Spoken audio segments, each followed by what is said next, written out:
would like to welcome you to your champ session.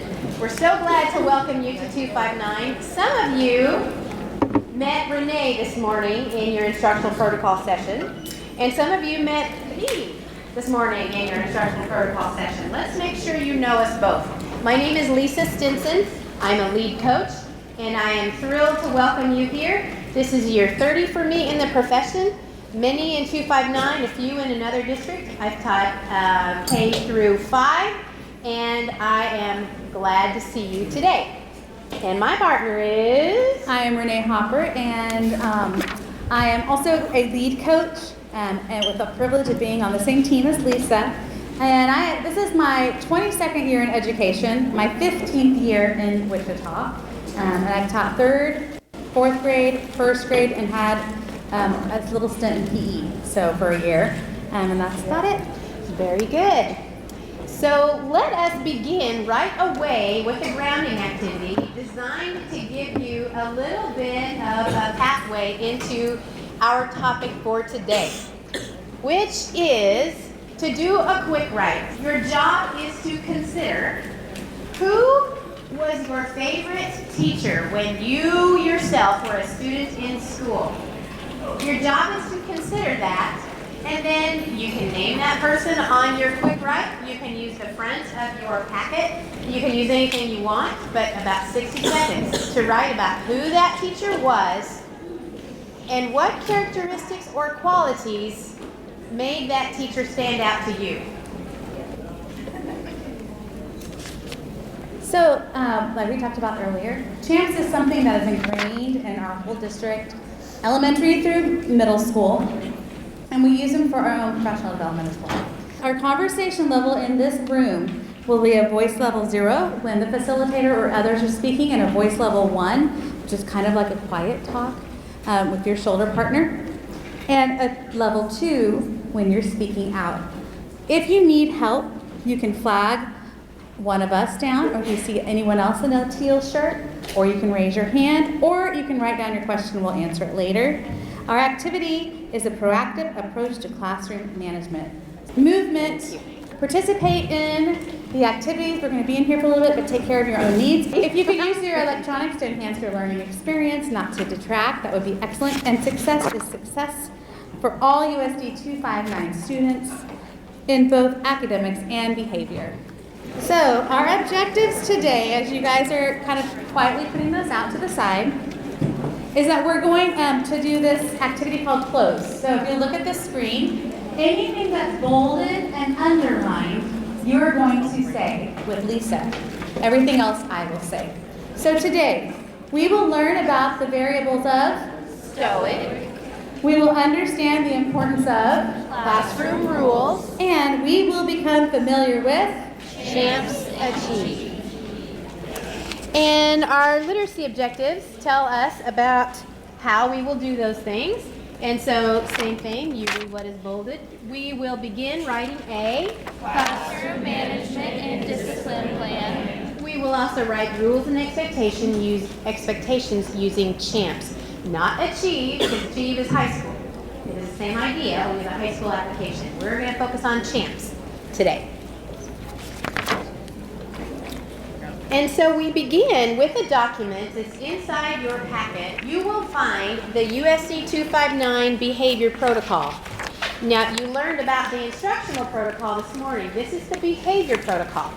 It is our approach in 259 to the positive ways that we want to work with our students. We have moved away from a punitive-minded system to a system instead that focuses on proactive, focuses on relationships, and it focuses on understanding that behavior is learned.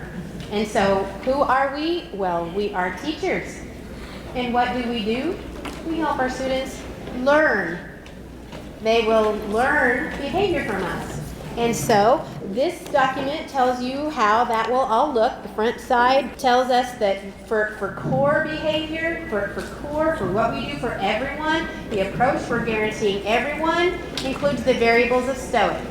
The remainder of the document bullets some resources that are available if things get rough. If we see that kids' needs are not being met with the core way we do behavior. So you will see that document again and again this year. It is a reference point for us, and we use it quite a bit. So, I mentioned that the core approach involves the variables of STOIC. Well, let's begin. We want you to leave here today understanding those STOIC variables very, very well.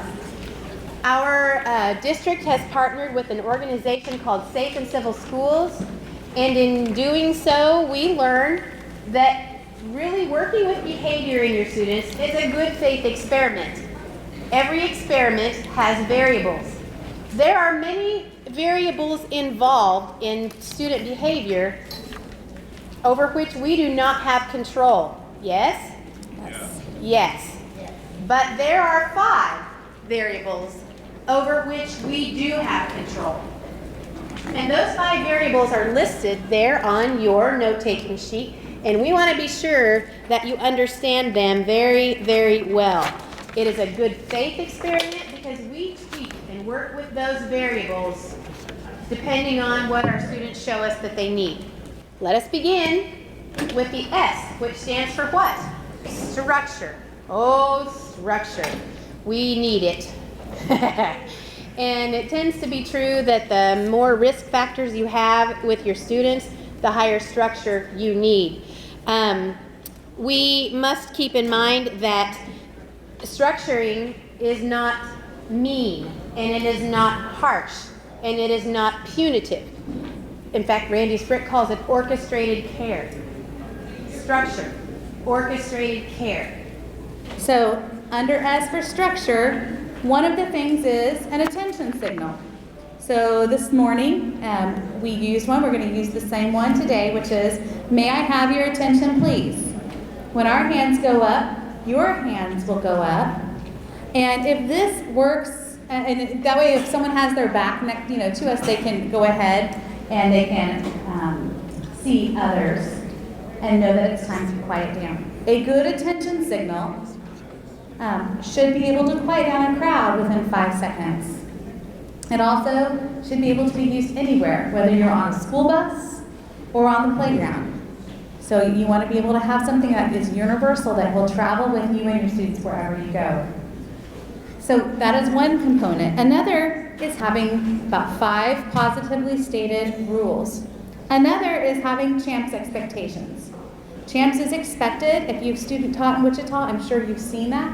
I'm sure if you look around Northwest High School, wander around a little bit, you'll find achieve posters on the walls. And we also have them in our school buses. They have their own kind of version of CHAMPS on our school buses.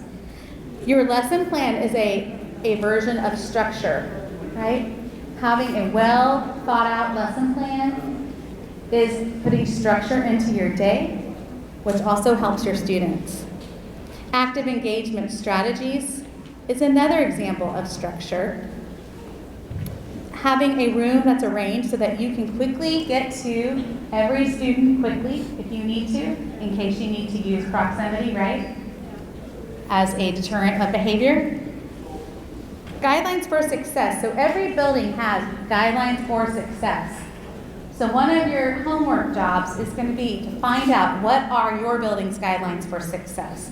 Guidelines for success are what we as a building believe about kids and ourselves. And we believe this, it's almost like a mission statement, usually set in a really cute acronym. So what is your building's guidelines for success? Having a seating chart and having that as a structure. And some of you probably are going to start working on that soon, right? You're going to get your class list, you're going to work on your seating chart, and after 2 days of school, what are you going to do? Change it, right?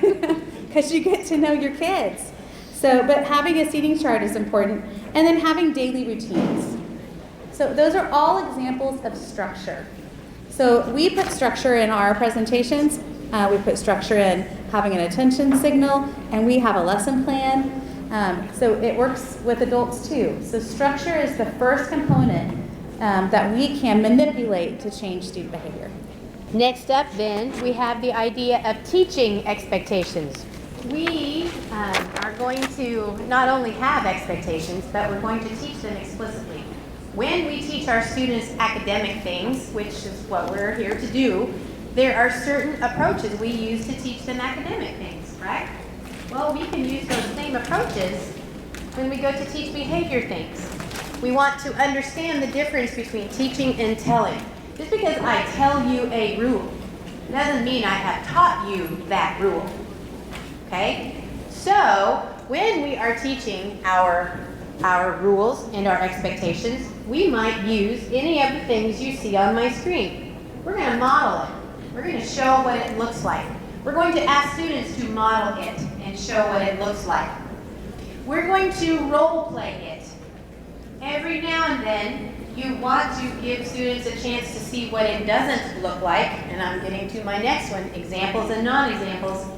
And then you want them to see what it looks like. If you do that, you always want to sandwich, you want bread in your sandwich to be the example. Show what it looks like first, what it doesn't look like, and then what it looks like. Because the contrast therein is a powerful cognitive tool for you. How many times do we see the word practice up there? 3. Wish it was only going to be 3. But it's not. It's going to be a lot. You're going to practice a lot. And when you practice, it is encouraging practice. It is never cranky practice. We might feel very cranky when we have to practice lining up for, it feels like to us a 40-second time. But we practice when we need to practice, and we give feedback that's relevant and actionable. Some teachers love to do a looks like, sounds like chart. What does it look like to line up? What does it sound like when we line up? So we can refer back to that in review and practice. Then we have the idea of being explicit. In my generation, it seemed to be true that the teacher would say the things that the kids had already heard from families. So everybody just knew how to behave. Well, except for the few people whose names I still remember who didn't. But we are in the day now where we must be very, very explicit, because there's a high likelihood that the rules and expectations at home might be different from the rules and expectations at school, and that is okay. We're not in charge of home. We're in charge of here. We partner with home, but we're in charge here, and they can learn your expectations here. S, T, and then O. The O stands for observe and monitor. So Anita Archer talks about how we need to be able to walk around, talk around, look around, and how that is what we should be doing. Buy a good pair of walking shoes, because we should be walking and putting in lots of steps, interacting with our kids as we walk around, developing those relationships, even just little things, like saying, I love that color on you today. Little things like that, just as you're walking around, and just that non-contingent positive feedback. You can't do that if you're sitting at what? Your desk. Your desk. You cannot teach from your desk. You can, but it'll be poor quality, right? And so we want to make sure we're up, we're walking around and looking around. There's a great analogy about this. And the analogy is, thinking about police officers. So there's a certain place on the highway where almost always there's a motorcycle cop with the speed gun. And they're always at the same spot. So as I'm driving, I know to slow down, right? When I get close to that spot, because I know more than likely there is going to be the motorcycle cop with the speed gun. Then what do I do after I go past that? I speed up again, right? Who else does that? Anyone else do that? Yeah, we do. Because why? We're not being observed or monitored, and we know we're safe now. Now, if ever they decide to put another motorcycle cop a mile down the road, I'm in trouble. But we know that we're not going to be monitored. Same thing with our classrooms, with the playground.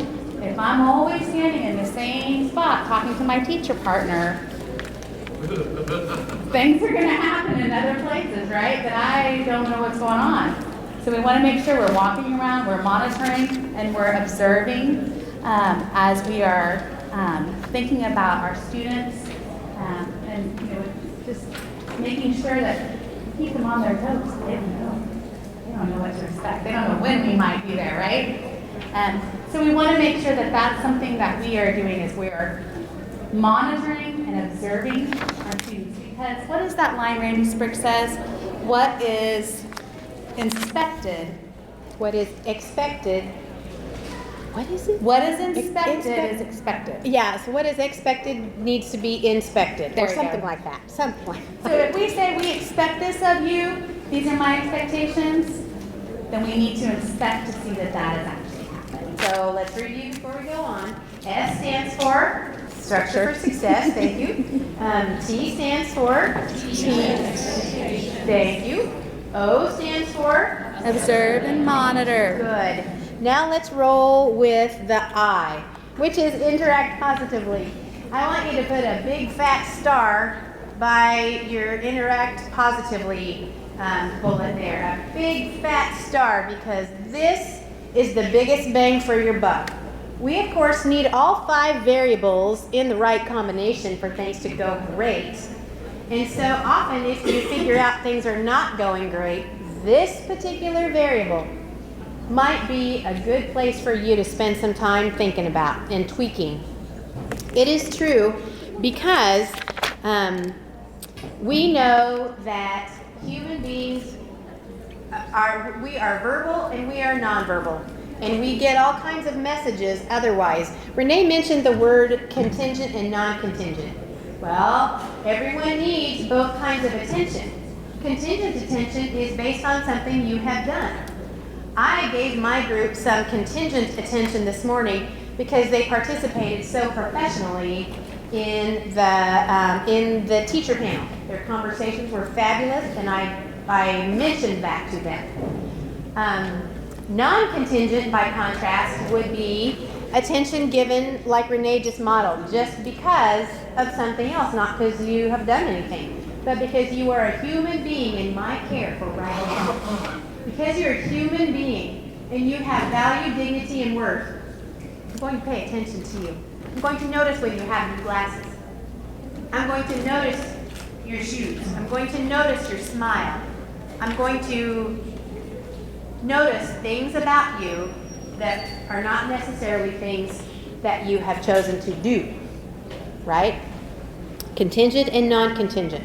I mentioned verbal and nonverbal just briefly. A smile and a wink is sometimes just as powerful as words, right? Verbal attention is good and powerful, and I would say to you that it connects to the next bullet, which is greeting them at the door. That moment of the day of greeting them at the door and using their name, that we think of that as just natural teacher behavior. That's just what teachers do, but we do it because it meets a basic human need. And so we always want to do those things. We want to be genuine, which sometimes is kind of funny because we sometimes say fake it till you make it, right? But we also say that we don't get to dislike any kid on company time.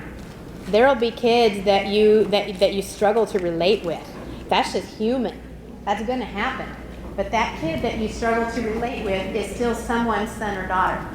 And they still are depending on you to treat them with the dignity, value, and worth that they have. You need to recognize that. That doesn't mean excuse their misbehavior. No. That's going to be the next stoic variable, because that's going to have to happen too. But interact positively. Set a positive tone. Set a tone that says you believe in them and that you like being with them.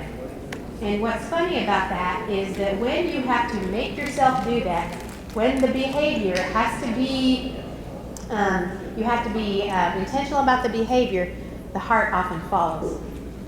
A smile is always a good thing. Can I add a couple things Please, to that? Please. A couple of things to add to that slide. One of the things on the instructional protocol someone asked about was it talked about a ratio of 3 to 1. And in our district, what we know about research is that our positive to corrective should be 3 to 1. So you might want to add that. We're going to talk a little more about that later. But also there's a piggy bank up here. And that every time we have a positive interaction with a child, it's like putting a penny into a bank.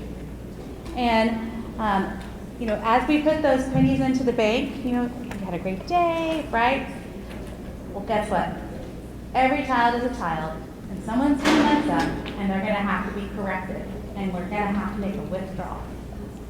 If there's a bunch of pennies in that penny bank, it's a lot easier to make a corrective with the child and take a penny away. If that piggy bank is empty, it doesn't help. Have you ever had a boss who you're just not sure if they like you or not because you never get any positive feedback? And then you get a corrective? Right? It's awful. Like that's an awful way to be working. Whereas I had a boss that gave lots of positive feedback and I had a great relationship with her. Guess what? She and I had to have a difficult conversation at one point.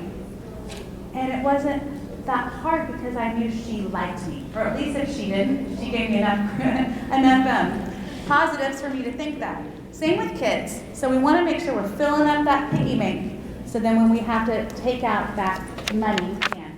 The second thing I want to say about this is that we also need to have positive interactions with our parents.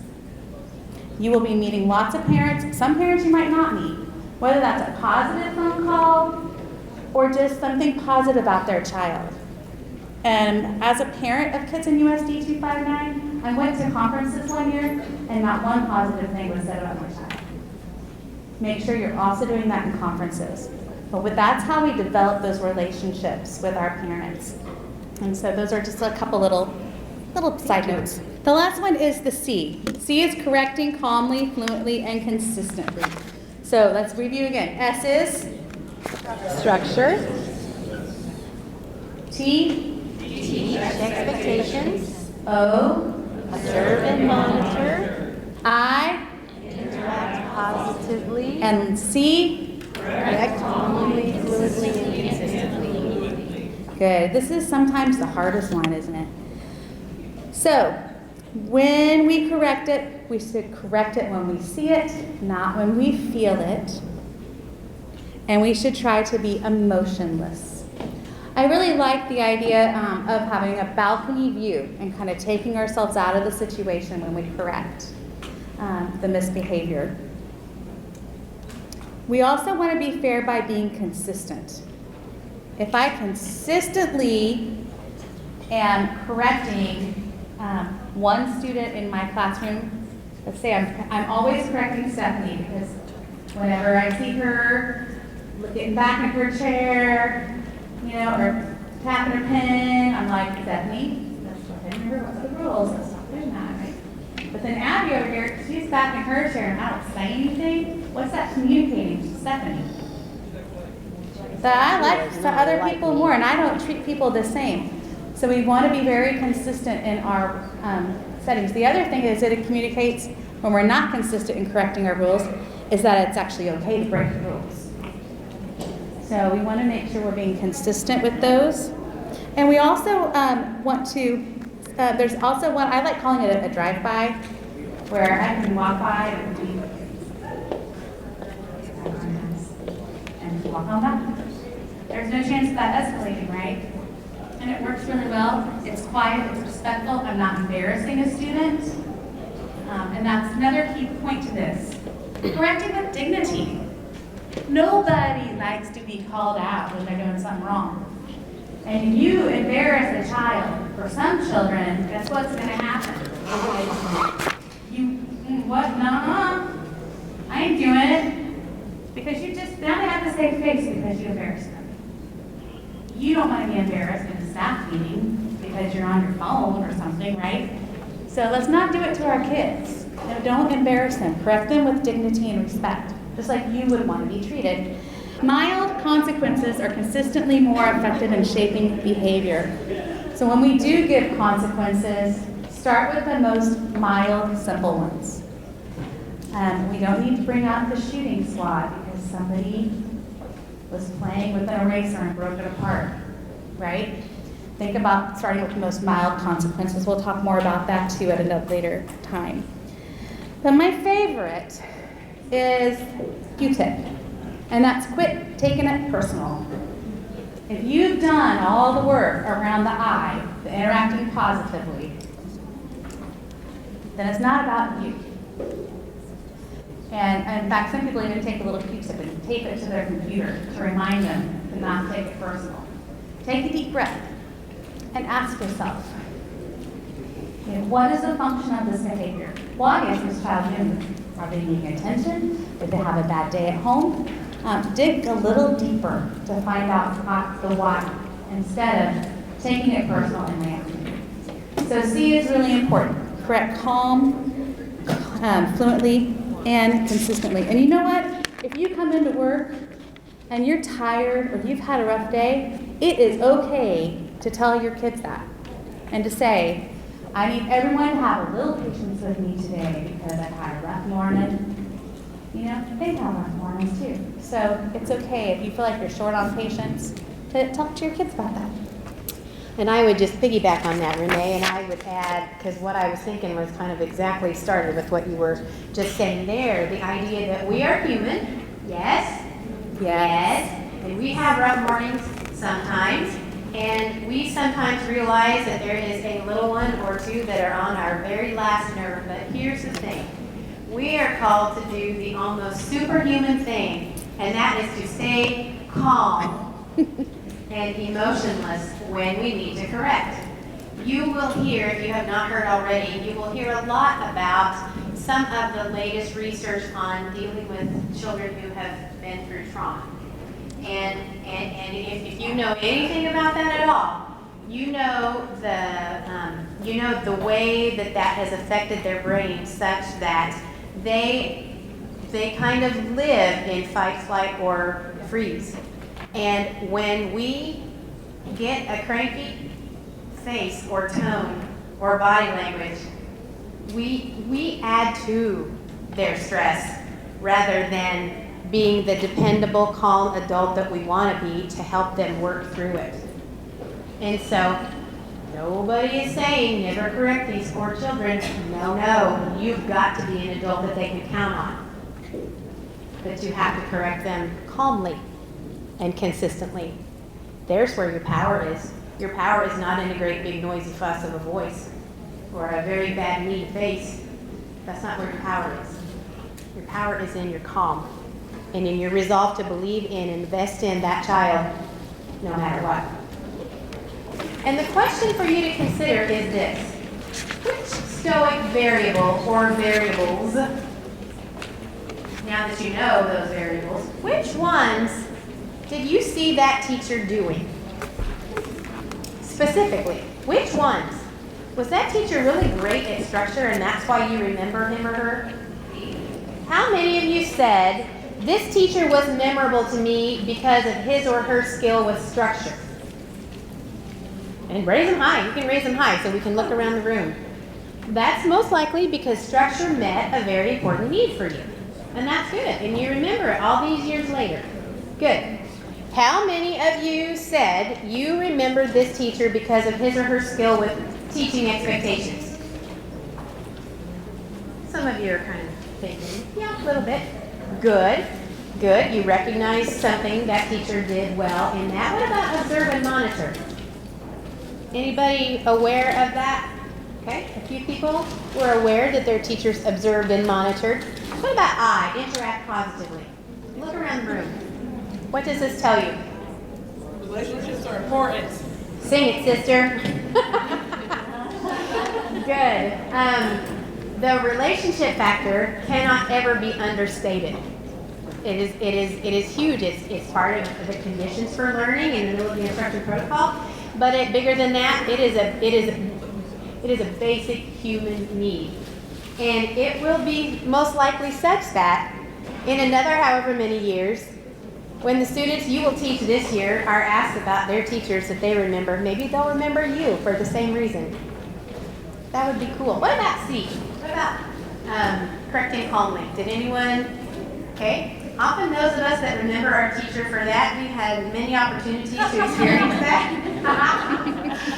And that's okay. That's okay. I always knew when my teacher would do that with me, Mrs. Canfield was her name, She loves me. She loves me, but she doesn't let me get away with stuff. And so, very good. I would mention this final thing about that before we go on. Often, we remember a teacher for his or her lack of skill with some of these things. And some of us still carry around some of those kind of painful memories of a time that we perhaps were not, we were not cared for at school the way we should have been. And that's okay. What we're doing today with this helps give us language for that so that we can put it to rest and we can make decisions about who we're going to be for our students. We can make decisions about who we are going to be for our students because we know the power of a teacher. So if you will turn your page to the Classroom Management and Discipline Plan in our district, this is what we use to set up our management and classroom plan. You need to check with your administrator to find out if they expect you to turn it into them. Many of our buildings, administrators want a copy to keep in a binder in their office in case a parent calls, and just so that they have this in their files. So check and find out if they expect this to be turned in. We are going to work on completing this today. We're going to start the work because it outlines the components that are expected in our district and classrooms. Also because as you think about a week and a half from now, meeting your new students, some of these things you're going to need to have in place. They might not be things for those of you who taught in other districts that you had to do in your other districts, like TAMPS posters, for instance. And for others of you, this is all new. So let's get started. Let me kind of walk you through it really quickly. It's going to help you structure yourself for success. So at the top is your name and all that stuff. But right under teacher, it says, the level of structure I anticipate establishing is blank. High, medium, low. Now, when you think about the structure you need in your classroom, this is dependent a lot on a couple things. One, what kind of structure do your students need? Are they at risk? Do you have a high number of ESOL, high poverty? What type is your support? Who is in your classroom? Do you have even one student who needs high structure? Then your class needs to be structured high. But the other is you. Some teachers are low structure, and they just live in chaos and all these things. Others are like me, which the first few weeks of school, it is structure, structure, structure. Because I want to establish procedures and I want things in place so tightly that as the year goes on, I can relax and it flows just like a well-oiled machine. So it's something to kind of think about. You have our area for guidelines for success, for posted rules, attention signals, CHAMPS, engagement procedures. On the back, correction procedures, beginning and ending routines. Flip the page. Procedures for managing student work, and then procedures for managing independent work periods. We will not be able to get all this done today, but let's get started and get done what we can. The thing we're going to start with today is rules. Rules should serve as the basis for implementing consequences for the most frequent misbehaviors. So ideally, if students follow the rules, the misbehaviors won't occur. So what I'd like you to do is find a little slip of paper, an empty spot to write on, and I want you to anticipate the common misbehaviors that, here's the key, that drive you nuts. Some teachers might not care if kids are like sitting back on their chair with only 2 legs on the ground. Others, it drives them nuts because they know eventually that kid's going to topple over. So it has to be about what drives you nuts.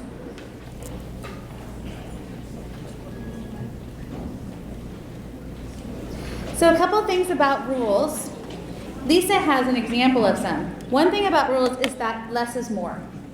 That if you have more than 5 or 6 rules, it is too many rules for children to keep track of. So you want to minimize the rules. The second, it has to be observable. So if your rule is be respectful, what does that look like? What does that sound like? That's very abstract. So if you choose to use a rule like that, then you need to do a lesson on what respect is. A looks like, sounds like chart, something along those lines. So this is actually a poster that's available in our PTR. How many of you have been to the PTR downtown? Parent Teacher Resource Center? Laminators are there, stickers, school supplies, die cut machines. I mean, it's a great place to go. And they sell a lot of different posters, so we brought some to share. So this is just one that they brought, very generic.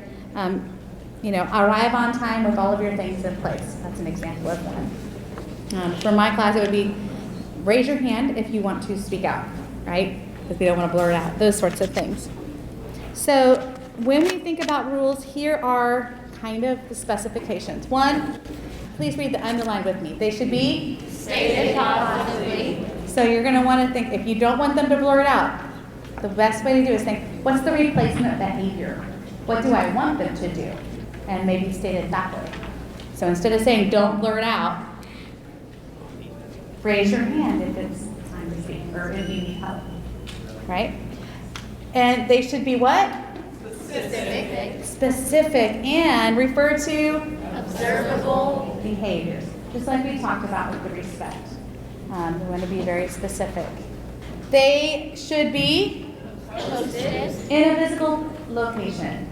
They should be up. And the reason why this is really nice is that sometimes kids feel like it's us attacking them when we correct them on a misbehavior.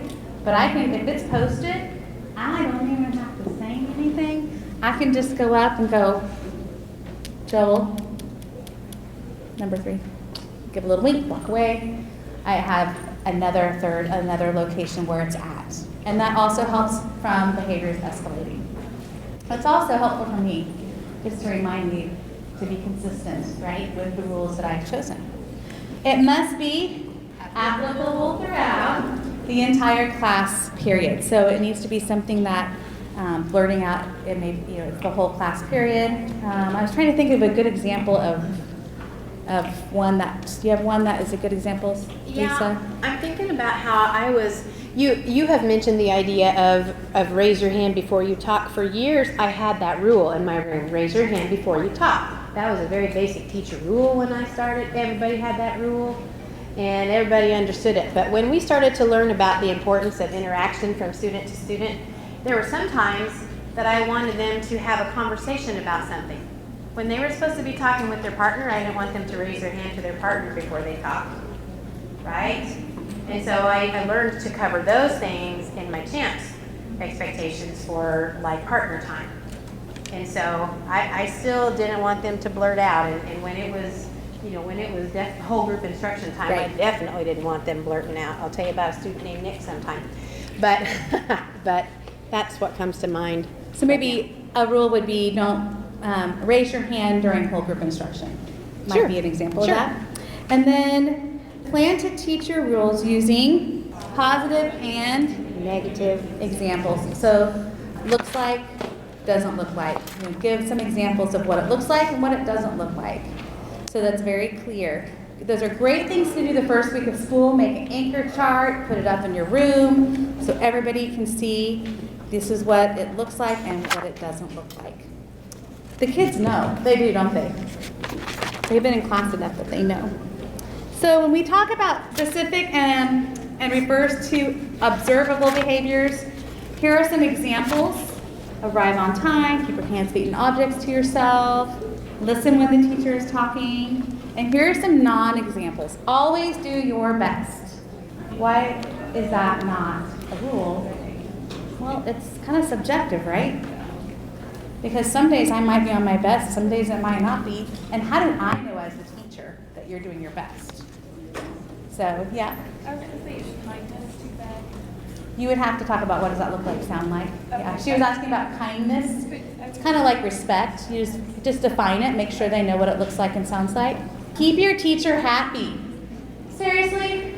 I've heard that one a lot. Keep your teacher I've used that happy. before. You know what? That is really a lot of responsibility on a child. I'm just saying. It really is to keep your teacher happy. Because there are days that I come in and I'm like, I'm just, So keep your teacher happy is one that probably is not a rule. And another one is be responsible. And this one's along the same lines as respectful. If you're going to use it, you just need to define what does being responsible look like and sound like. What would you do if, even if there's not that they're bad ideas, but how would you make a rule so that it would be more specific towards that? Whether it's be responsible, be respectful. And you are going to write your rules out. Try to limit it to 5 or 6 rules. Try to follow these guidelines. Stated positively, specific and observable, applicable throughout, taught using positives and negatives, and posted. And you're going to write them under posted rules on your 5.1 plan. Consider this a rough draft, right? You could always make changes.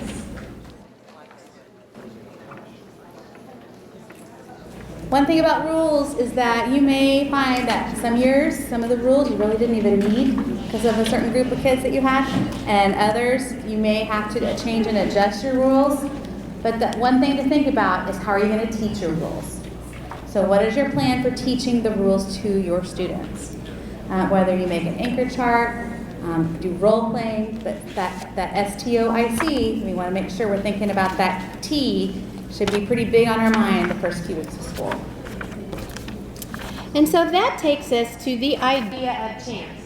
Champs exist within Stoic as a way, as a tool for you to use to teach your expectations. So expectations are often different from rules because they change from activity to activity to activity. The way I want my students to line up is different from the way that I want them to perhaps enter the room from PE. Or I'm not sure those were the best examples, but you can get the idea. So these are situational, and we change them from time to time. Some of you are familiar with MAC. That is the pre-K application of CHAMPS. It's just simply movement, activity, conversation. But at elementary, we use CHAMPS. And so I believe you have a note taker in your packet on CHAMPS. Close read with me like you did with Renee. Whatever is underlined is for you to read. Ready? The purpose of CHAMPS is to define Clear and consistent behavioral expectations for all regularly scheduled transitions and instructional activities such as small group instruction and independent work periods. So, consistent expectations. Some of you in your buildings trade students for interventions and for other parts of the day. Well, it's okay for your CHAMPS to be in your room what you want it to be, and for the CHAMPS in the other teacher's classroom to be what he or she wants it to be. Your students can learn that. They can learn that, and they can be okay with that. That's why we have to be pretty explicit for a while about how we do this. Just for clarity purposes, take a peek at the table I have up on my screen. The guiding questions you see on the right are about helping you to be able to plan proactively. They're kind of your guiding questions for each of those parts of CHAMPS. So, C stands for what, everyone? conversation. And your guiding question is can they talk to each other? Okay, we want them to know if that's okay or not. Sometimes it is, sometimes it isn't.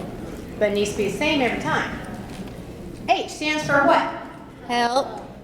H stands for help. What do I do if I need help? How do they get their questions answered? How do they get my attention? I've had students chase me all over the room because I said to get my attention you must raise your hand. So if they follow me all around the room and I let them do that and help them then, I have not been consistent in my practice. So I sometimes just keep walking, and sometimes then you give them the reminder. I'll be happy to listen to you as soon as you are at your seat with your hand up. Because that's what I said I wanted. If I say I want it, I've got to do it. A stands for what, everyone? Activity. Exactly. What is it that we're doing today? What is the task? M stands for what, everyone? Movement. Exactly. Can they move around? Can they go sharpen their pencil? Sharpening pencils was the bane of my existence. But I figured out some good plans for it. So, participation. What does participation look like? Well, for me, often in professional learning, I see participation as you are sitting up nice and straight and tall, looking this way, and you are. Even after lunch, even when you've had a long day already, you are. So I'm grateful for that. Success. What will success look like? Oh, I want to mention one thing. You know that big Champs book that you've been carrying around all day? Let's open it up, just quickly. Let's open it up to page 154. Let's look there. There we go. Okay. Thank you. No, I'm good. On 154, it starts a section. Several sections of more information about each of these Champs parts. It starts out with explaining conversation and voice levels. This is pretty common language among 259 students. They know this. They use this on the bus. They use it in the cafeteria. They use it in PE. They use it in art. They use it everywhere. And Renee has the best story in the whole wide world about voice levels. Story. So I have two boys, and one, my oldest was playing in the band today. My youngest just texted me and told me he's disowning his brother forever for the rest of his life just now. So they're having a great day at home today. Oh, that's lovely. So he's 12. He's going to be in 7th grade. So when he was in about 4th grade, we had just really started not too long ago, like maybe a couple of years, really implementing chats district-wide. Well, we had he was playing flag football for Y. And there was a very young soccer player from Newman who came out to coach the boys, who had not really been around little kids before. I mean, these kids were going crazy. They were running all around and screaming. And Renee What is happens shaking. to us in one of those situations? So I'm like, boys gather around, and I'm like, voice level 0. And they're like, conversation level is a 0 when your coach is talking. If you need help, you can ask the coach. The activity is soccer, no football practice, sorry, it's flag football. Movement, only when the coach says you can. You better all participate, that's your key. And success is that none of y'all can get in trouble. And one little boy looks at me and goes, are you a teacher? But it was like, wow, we really do have a common language. When you can take 10-year-old boys and get them all on with the same language. So that common language is just awesome. They use Champs in middle school too, voice level middle school, and voice level at high school as well. So it's a district-wide. We wanted to show you what this can look like in some classrooms. There's Math, Champs, and Achieve there. And so we are showing you what it looks like publicly because we always want it to be posted. What is posted and visual is actionable. You want to give your students the benefit of this. You also want to give your subs the benefit of this. So there are some ways it can look. One question to ask yourself is, well, when should I develop a set of Champs expectations? For what? Well, in the beginning, we recommended these 4 things. We recommended how do you want them to enter your classroom and begin? How do you want them to be in teacher-directed instruction? And then you can see the other 2, partner work and independent work. And so those are 4 that are recommended. Others seem to be kind of at your discretion. We're using more and more computers, it seems like. So I know many teachers champs, as though it is a verb, champs their the kids' time on the computer. Often buildings have building-wide champs for the restroom and in the hallways and things like that. And so you'll want to find out what your building procedures are, and you'll want to decide for yourself what you want to do with your own room. What activities and transitions might you be thinking about for developing some Champs expectations? In your setting, in your classroom, what do you think? One of the parts of your classroom management 5.1 says attention signals. And attention signals are not new to you. You have seen teachers use them. So it's important to think about a couple of things about them. We know that they can be verbal and nonverbal. Renee mentioned that you want it to be something that is applicable no matter where you are. And so some of those things are easier at times than other things. But look at some examples that you see on the screen here. These things are probably not new to you too. Our old friend Anita Archer would come into a room of 600 people and she would say, listening, and the hush would fall. I kid you not. But the point is, you want to teach it and you want it to work quickly. And if it doesn't work quickly, you say, let's practice, and you try it again. And when they get it, you say, thank you, that's right, and you go on. The old, if you can hear my voice clap once, have you heard that one? That's one of my favorites when it is maybe a bigger group of kids, and I know there's no way I could yell over them, and I don't want to yell over them anyway because that's bad practice. So, yeah, so there's that. So I'm going to read this quote from your CHAMPS book.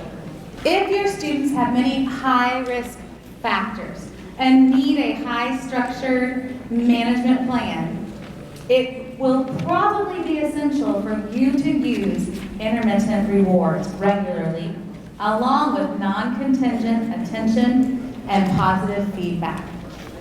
So we already talked a little bit about that, but this is a great list of ideas for younger students, older students, or for the group.